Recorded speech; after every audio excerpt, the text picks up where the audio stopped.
که غواړې چې سبا ستا اولاد له تا سره مینه وکړي، نن ورته مینه ورکړه او ځان ته یې رانږدې کړه. که غواړې چې سبا ستا اولاد ستا عزت وکړي، نن یې عزت وکړه.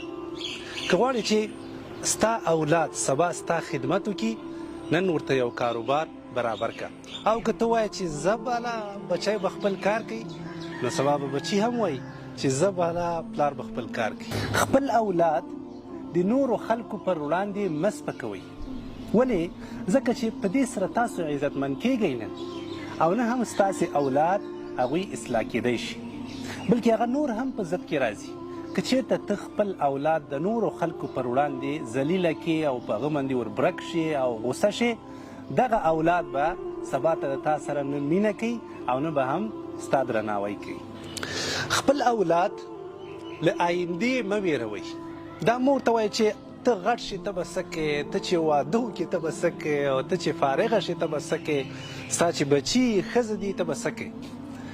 په دې خبرو باندې خپل اولاد مه ویروئ، بلکې هغوی ته ووایئ چې تاسو خپل کوشش کوئ، نور الله جل جلاله مهربانه ده، ښایسته او روښانه آینده به انشاءالله ولري. خپل اولاد له لوبو مه منې کوئ. هغوی پرېږدئ چې لوبې وکړي او ګیمونه وکړي او مستي وکړي او دا خپله تنده په دې باندې ماته کړي. ورسره خپل اولاد پوه کړئ چې باید خپلو درسونو ته هم متوجه اوسي، او خپل اولاد د نورو خلکو له اولادونو سره مه پرتله کوئ.